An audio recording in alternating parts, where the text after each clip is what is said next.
Moved around 8 times growing up, traveled internationally, met a lot of different people, had a lot of different experiences.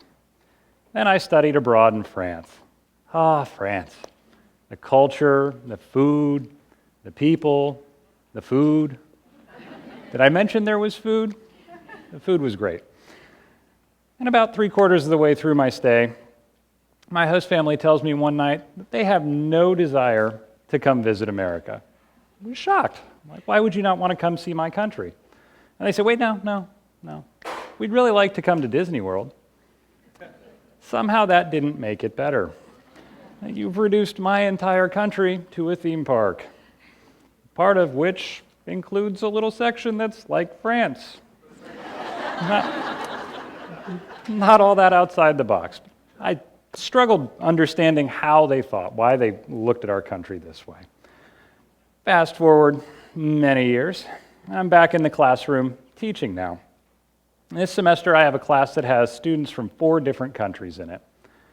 And I realize there are as many different assumptions and as many different perspectives about the world in that classroom as there are people in it.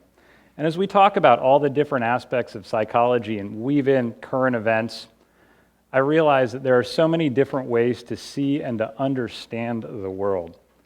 And when I look at the world, it seems to be a lot more divided than it used to be. You turn on the TV, open up a newspaper, scroll through social media, seems like you got a lot of people over here, a lot of people over here, not so much anybody in the middle.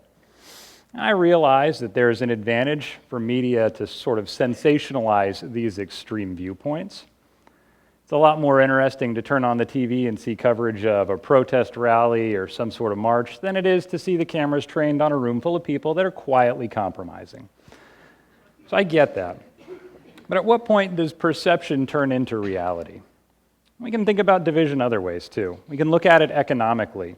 We realize if we look at income inequality, in this country, there is more income inequality now than there have been in the last 40 years. So a smaller number of people controlling a larger percentage of income than at any time in the last 4 decades. Income inequality is going to point us in the direction of economic uncertainty, unless we happen to be at the top of that pyramid. Economic uncertainty, along with the social uncertainty related to all the different social changes that we've seen over the last 10+ years as we continue to fight against discrimination, adds up to a lot of uncertainty. So how do we deal with this? How do we fix this division? How do we explain this division, first off? Since I teach psychology, we're going to start there. We can start by thinking about this in terms of identity. Developmental psychology tells us that it's important to kind of go through a process of figuring out who you are, what's important to you, what values you hold. Since we're social animals, it makes sense that a portion of our identity is going to be defined by the social groups that we identify with. Social identity, then, is going to do a lot of interesting things for us. One of those things is it's going to preserve our levels of esteem.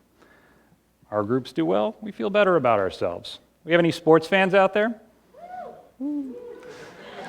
College football season's going to be here before we know it. I know when my teams win, I feel that much better about myself. I had absolutely nothing to do with my teams winning, and it doesn't really change my life in any meaningful way, but because they won, I'm feeling a little bit happier. Of course, the flip side of that is also true. When they lose, don't want to talk about that.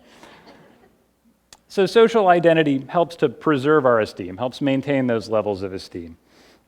It also kind of points in a more dangerous direction.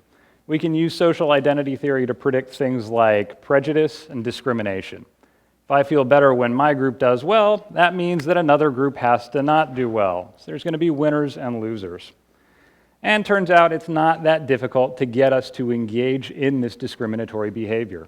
All we really need is to put people into groups to get them to behave in ways that benefit their own groups over others. So we're not that difficult to divide. Once we get there, it's not that hard to make us discriminate against others. And once we've formed our view of the world, how we see things, what our assumptions are, we're not going to do a real great job of understanding the world or seeing the world as it really is. Confirmation bias tells us that we're going to go out and we're going to try and find information that's consistent with our own views of the world. So I'm going to be less likely to remember information that I come across that challenges my worldview, and be more likely to remember bits of information that confirm how I see the world. I'm a big fan of the Chicago Cubs.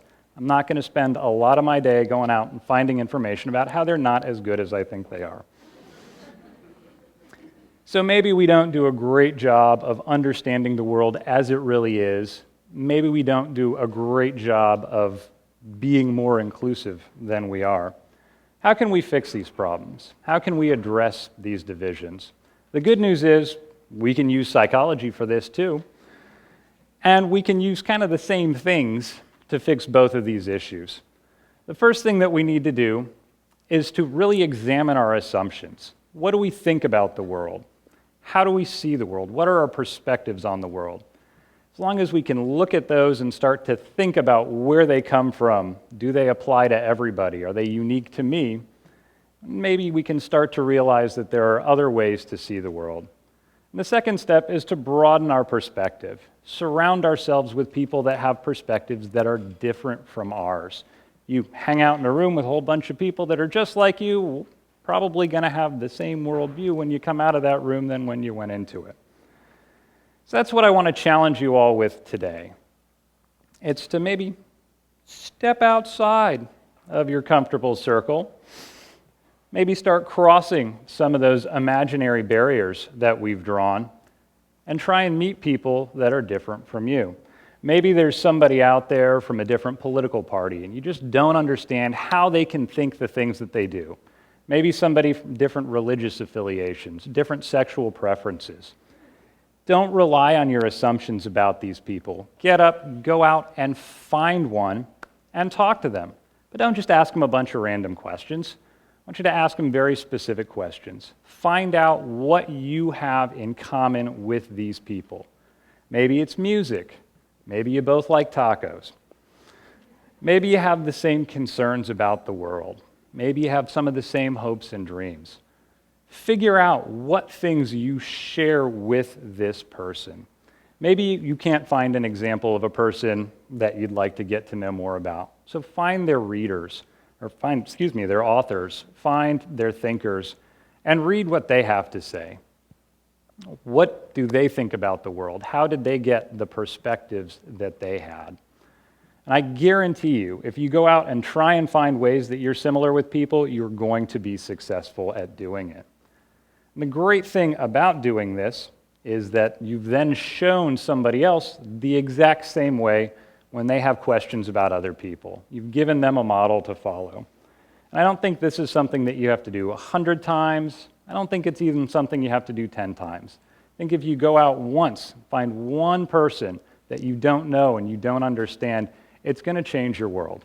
It's going to change how you see things, how you understand things.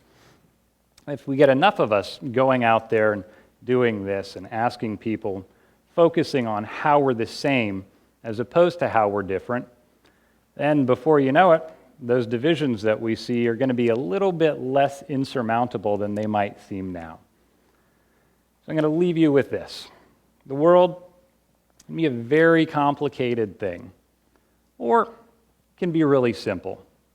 So changing it can be very difficult, very easy. It's a function of whether you choose to focus on the obstacles or the opportunities. What's the worst thing that could happen?